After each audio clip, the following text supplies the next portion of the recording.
Why are people so much against the caste census? Like, what don't they like about it? Close to 4 lakh cases of discrimination are registered by the league, which comes to on an average about 14,000 cases per year.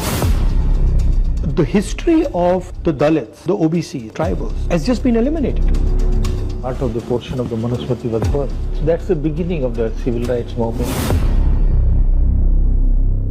Thank you so much for coming. Well, thank you very much for inviting me to have an interaction. No, I wanted to talk to you about, particularly the caste census, how it's going, what your thoughts are, and also some of your ideas on education. Yeah. We agree on discrimination and the levels of discrimination in India, so I wanted to get a sense of what you're thinking. No, I also wanted to know the insight that you got through your long march and new knowledge. Yeah. That I've had discussions with people about the caste census, where I'm saying, look, all we're doing is exposing the truth.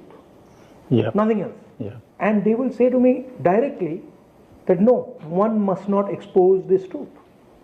Yeah. Oh, why not? Right? That unfairness is taking place in front of your face. You've got the constitution that says all Indians are equal. It is absolutely crystal clear what is going on, and you just don't want to accept it. The social situation of the scheduled caste or Dalit, I think it's a very auspicious occasion because the 20th March he started the Mahad agitation satyagraha to have an entry to the water with the tank, and it resulted into violence. Yeah. As you rightly said, the Brahmin priest in the city of Mahad purified the water by putting the urine of cow and milk, and they purified the water because it was polluted because of the touch by Dr. Ambedkar and others.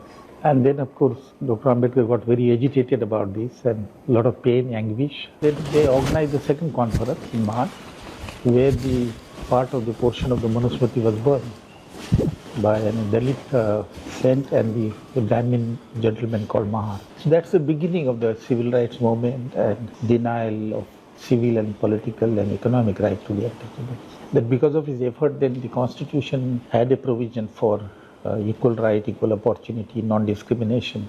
So we have the legal thing in place. But what is not placed is in the custom and religious belief of the high caste. I had a look at the atrocity data. If you take atrocity data, particularly I wanted to look at it from 2014 to 2022. Close to 4 lakh cases of discrimination are registered by the league under these two acts, Prevention of Atrocity Act, which comes to on an average about 14,000 cases per year and continuously. One of the reasons why scheduled castes continue to remain relatively more poor than OBC and high caste, that they don't have access to resources, land and business, but also whenever they want to get an access, there is a discrimination that they face. There is a completely flawed concept of merit, where I confuse my social position with my capability. Because for anybody to say that our education system or our bureaucratic entry systems are fair to Dalits and OBCs and tribals, I mean, that's just a complete fallacy, because they're culturally not connected to these communities at all. So the entire narrative is an upper caste narrative. This notion of merit is actually itself an unfair idea. Yeah. The roots of this basically in the caste system, and one has to recognize that the lack of any initiative by the high caste who practice discrimination against the caste system and institutional untouchability is the reason why the discrimination continues. You can say till independence formally in terms of rule, the untouchable did not have right to land, right to business. Neither did the OBC. Yeah, the OBCs were, certain caste of the OBCs were a peasant caste. Yes. That was from, in the Manusmriti they did not have any right to land, but by AD 700, the OBCs were allowed to cultivate the land as a owner and even as a tenant. But the untouchables did not have a right to own the land. But the point that I am making is that the untouchables did not have a right to resources, capital resources, business, and employment in the occupation of the high caste. Their only occupation was the casual manual labor for the high caste. Most of the untouchables were a slave caste, forced labor, attached labor, slave labor. We have given them instrument through which they can have political power, but that political power is not sufficiently backed by the economic power and even educational power. Institutional power. Institutional power. So as a result, they try to come together But at one stage or another, there are fragmentation. No, but there's another bigger problem, which is that the history of the Dalits, the history of the OBCs, the histories of tribals has just been eliminated. I never heard of a Dalit narrative. And then at the same time, there is this idea that is being pushed by the RSS and the BJP, right? Which is basically to destroy their history, to destroy the history of the Dalits and the Adivasis and the OBCs. Research, writing, curriculum is in the hand of the high caste, and they won't write anything about the untouchable because their status was really pathetic. That is why in Maharashtra, the lead was given by the Dalit literature. Their views were not included into the curriculum. So what they did, they say, you don't believe us our life. So they began to write autobiographical writing. And one of the most classical academic writings then they have come. Daya Pawar, Namdev Dasar. They just produced their life, which the high caste could not then deny. And that is how the Dalit history began to... No, but that history is not available through the main education system. An upper caste boy or girl who's going to a school in New Delhi has no idea about this. That's how they can say things like, oh, I don't see any caste discrimination. Obviously, you don't see caste discrimination. In the curriculum now, you rightly mentioned that they are taking out those Ambedkar, Dalit Panther, discrimination. See, what they're doing, they've realized that they need to give lower castes an avenue. So what they've done is, they've given the lower castes the avenue of representative politics. And they've said, whoever wants to become MLA, whoever wants to become MP, can become. In fact, we will make them. BJP will make them. And then what they've done is, they've taken the power out of the representation system. And where is the power? The power is in the institutional framework, except the representative framework. Yeah. So the power is in the bureaucracy, the power is in the corporate India, the power is in the intelligence agencies. So it's a little trick that they're playing, yeah. Which is कि भाई आपको representation दे देंगे, and representation means nothing. Yeah. That's to me what's going on.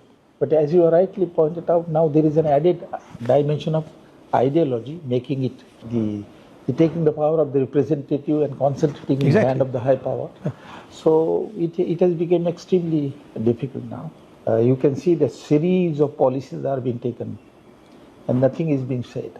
I am familiar at least with the education sector, that the new education policy has come in a manner that it looks very good, that it has measured to improve the quality of higher education, but underneath, if you look at it, the objective is to stop the flow of massification of education. For example, bachelor degree has been now made 4-year duration. There is no reason why it should be made 4-year duration. Now, additional 1 year means cost. So Dalit and poor people will only take 3-year bachelor, other will take 4-year bachelor. They'll be underqualified. They will be underqualified. In the market, if they go with 3-year bachelor and other go with 4-year bachelor, it is the 4-year bachelor which will go. So internal intention is not to push them up to the higher education. I think the most important point and difficult class for them is the one who writes and point out the situation. So stop the flow to the higher education. Then there is another way. So you think it's purposely done to stop Dalit mobilization? On the face of it, it doesn't look. But the internal meaning of that is the same. You look at the allocation to the higher education. In the 11th plan, when I was a chairman, Dr. Manmohan Singh increased the sales by 2% and increased the budget to the higher education 11 times more compared to the 10th plan. So that was his vision of higher education. Now you see a very drastic decline to allocation to the higher education, and there is a purpose behind that. My point will be, it will be necessary to understand the history and to understand the role of these people.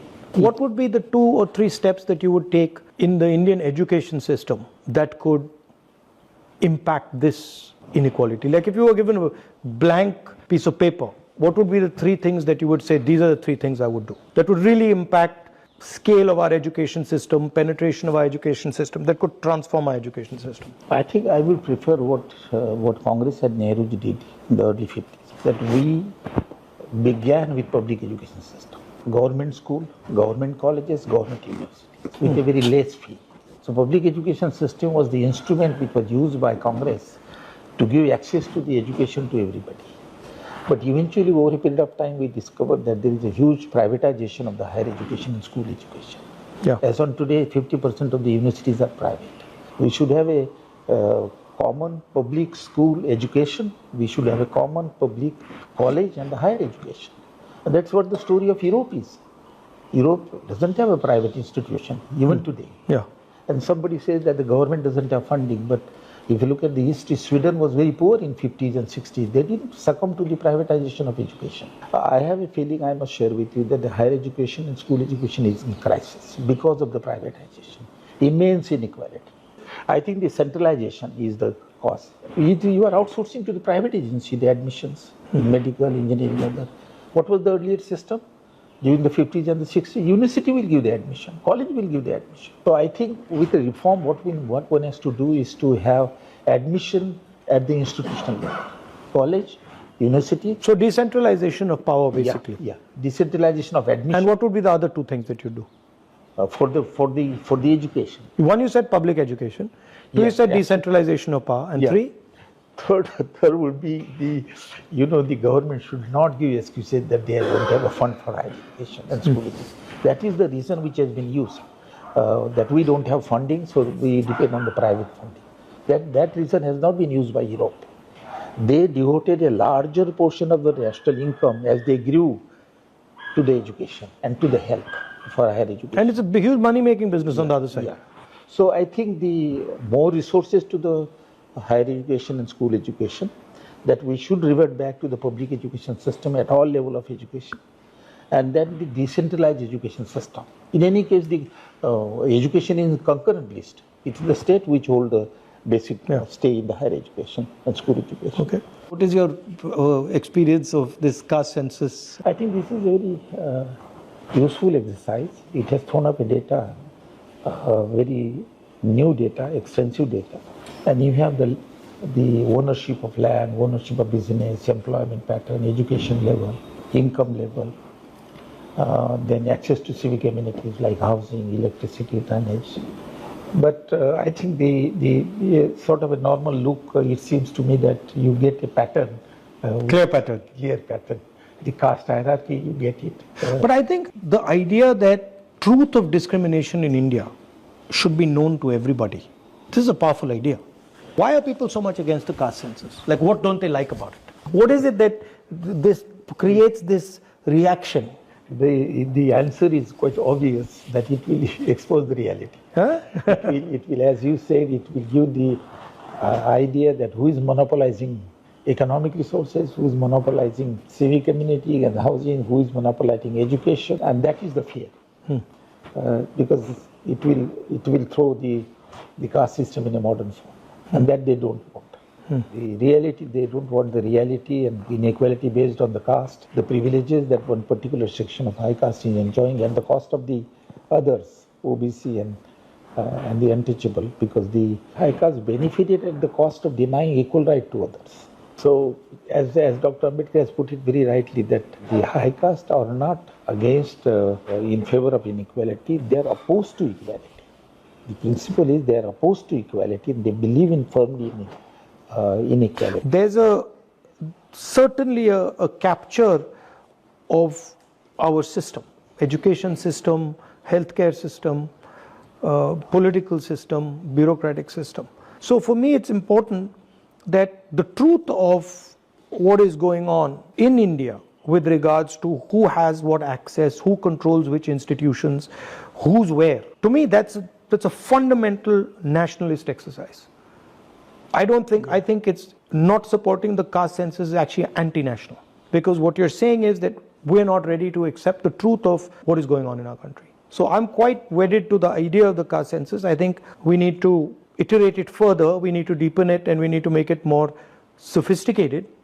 And that's why, you have the committee there. And I think it needs to be broad-based. Lovely to see you. Thank you.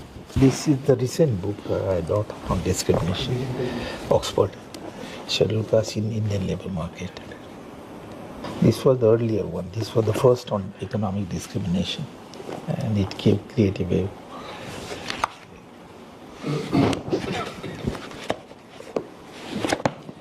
and this was on the status of the league. Thank you. Thank you very much.